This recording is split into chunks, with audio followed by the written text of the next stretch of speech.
You ever have a conversation with a man where he just refuses to let words mean what they obviously mean? He'll say something like, I have no intention of going out with you on Saturday. And if you're like, so you're canceling? He suddenly acts like you've accused him of something absolutely outrageous. I didn't cancel.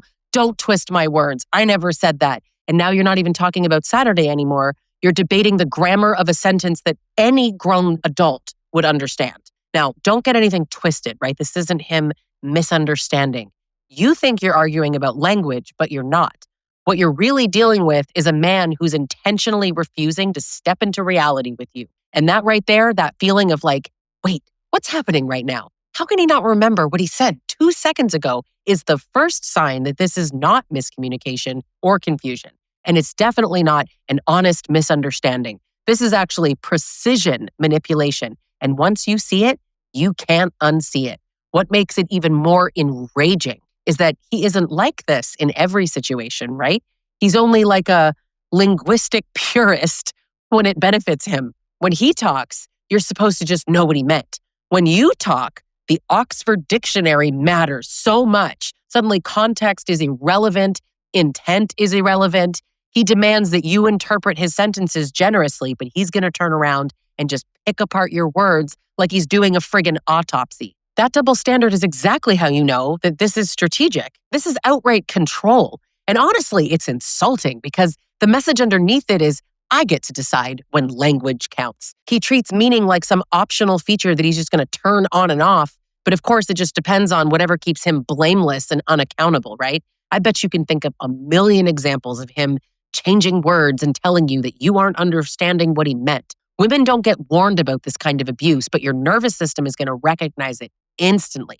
Your whole body goes into that like hot, tight, furious state because you know that you're being messed with. You feel the dishonesty even if you can't name it in the moment. It's the kind of anger that honestly hits fast and it hits deep. And for some women, instead of feeling just angry, you might even feel embarrassed that you're angry. And that's part of the trap, right? It's not just fury. It's embarrassed anger. It's kind of like that awful combination of like, I am so mad I could scream mixed with, why am I this mad? Do I look ridiculous? Did I just overreact? And you only feel embarrassed because he has engineered the situation so that your anger becomes the problem, right? Not his behavior. This is him creating a reactive response. And while that's not the main point that I'm making in this video, I'm not going to ignore it. Now, embarrassed anger is one of the clearest signs that this is abuse. It's anger that you turn inward because you've been conditioned to believe that anger makes you look irrational next to his fake calm. And he knows that. He knows that if he stays quiet and steady while you're visibly frustrated or straight up pissed off, he wins. He knows that if he keeps a straight face, the whole thing flips and suddenly you feel ashamed for having a very human and normal reaction to being manipulated. The embarrassment isn't yours. He put it there. And let's talk about that calm, right? That calm isn't maturity. It's a performance. It's weaponized calm. He saves it for moments where losing his temper is not going to benefit him. He knows that if he looks as unhinged as the situation actually is, the illusion falls apart. So he's going to stay calm while you feel like someone is talking in circles, right? And it's crazy making, but he's going to use that contrast to paint you as crazy and unstable. He wants you flustered. He wants you doubting yourself. He wants you trying to swallow your own rage. It's part of what makes you smaller and therefore easier to control. This tactic preys on smart women, right? Because it really hits articulate women, emotionally intelligent women, women who just think deeply about meaning and nuance. He knows that you'll explain that, using the same example, that not having any intention of going is the same thing as canceling. He knows you're going to debate that. You're going to clarify that. And the more that you try, the more you get trapped. You're not overreacting at all. You're reacting the way any sane woman reacts when a man deliberately distorts reality and then stands there pretending that he's the reasonable one. Then comes the fury, not irritation, frustration, rage, the kind of rage that overwhelms you, right? Your brain is trying to reconcile two conflicting realities, the one you heard and the one he's now pretending doesn't exist. And that mismatch is the emotional equivalent of slamming into a wall. It's rage that gets you in your dignity, right? Rage that actually hits your intelligence, your sense of sanity. And because of the way that he set up the dynamic, that rage actually gets trapped behind embarrassment. It makes you feel like you're the problem, right? You're supposed to hold it together. You should be doing this better. You're too emotional. Meanwhile, he stands there, cool as ice, playing innocent. Now, let me hit you with some examples, and please comment the ones that have happened to you. You say, that hurt me. And he says, I didn't hurt you. You just didn't like it. You say you lied. And he's like, I didn't lie. I just didn't tell you, right? I just omitted it. You say, you called me a bee. And he's like, no, I said you were acting like one. Don't twist my words. You say, we agreed on this. And he's like, no, we talked about it. That's not the same thing. You say, you threatened me. And he's like, I didn't threaten you. I said, if you keep acting like this, I don't know what I'll do. That's not a threat. This whole thing is maddening, right? It's crazy making. And that's kind of the damn point. And this is what you're probably missing. He actually gets to interpret everything you do, right? Your tone, your expressions, your pauses, your silence, your eyebrows, your breathing. All of that is so meaningful to him, right? He never doubts his interpretation of you. But the meaning of his sentences, that's open to debate, right? He's always sure about your intent. That's domination. That's the power imbalance right there. And let's name it. That's coercive control. And this is exactly where DARVO slides in, right? Smoothly and perfectly aligned with semantic manipulation. Now, DARVO stands for deny, attack, reverse victim, and offender. The term was coined by Dr. Jennifer Freed, who I recently had on my podcast, talking about betrayal blindness. You need to check that out.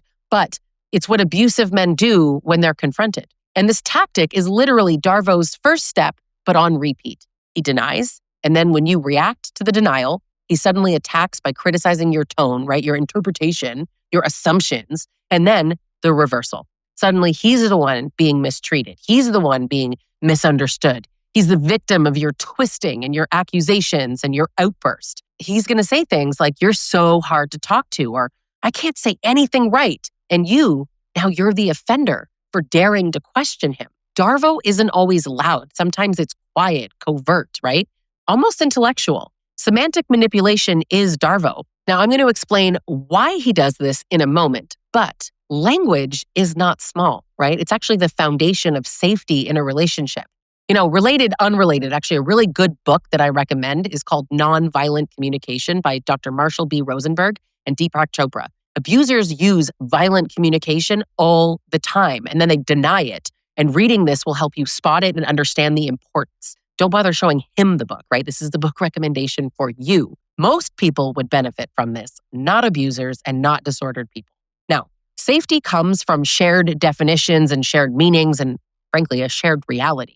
When language becomes unstable, safety is then unstable. So if he can change the definition of a word at will, he can change the rules at will. And when he can change the rules, he's in control of the consequences. And that keeps you in this constant state of eggshells, right? You're always bracing. You can never just relax or land. You're always anticipating. You're always explaining, pre-editing your sentences, rehearsing conversations in your head. You predict the argument before it even happens because you know him. You've done this before, right? You know what's going to happen. So you just shrink your anger because you've been conditioned to feel ashamed for having it. You're not allowed to have these feelings. You're not allowed to react. This is how women lose themselves in relationships without even noticing when it's happening. Here's another layer. If he was genuinely confused, what would that look like? He would ask questions. Real confusion sounds like, what do you mean? Or help me understand that. Can you explain that?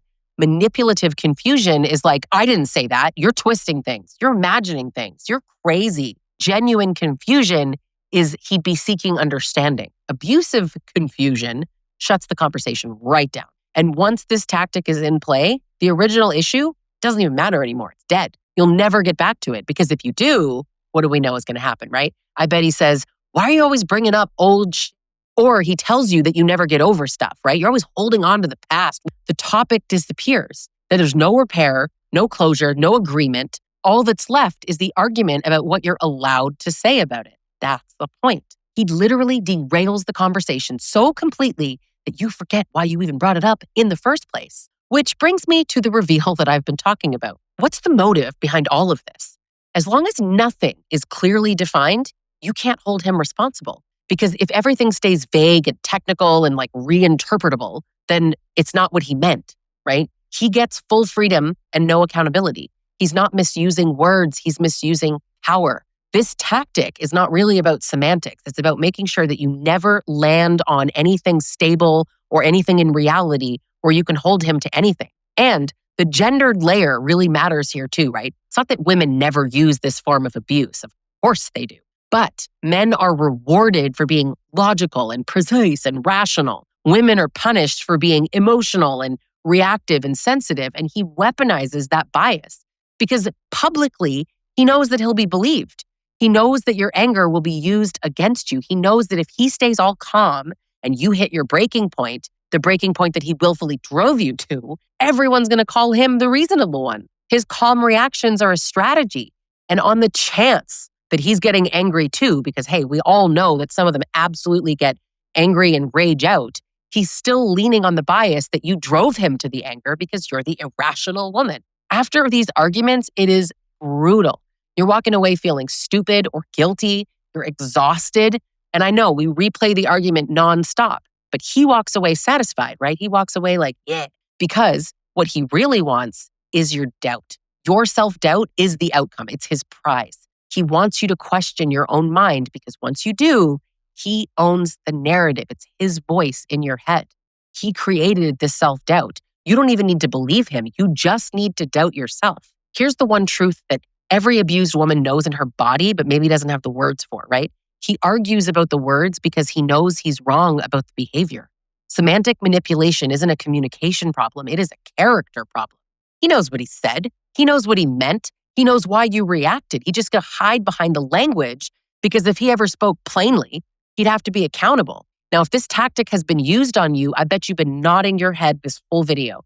Tell me in the comments how this has shown up for you in your relationship. And I know that you want to rebuild the parts of yourself that these conversations broke, and you can book a one-on-one session with me to do this. I help women see the truth, rebuild their confidence, and finally trust their own minds years after being twisted in DARVO and double binds and all of this chaos.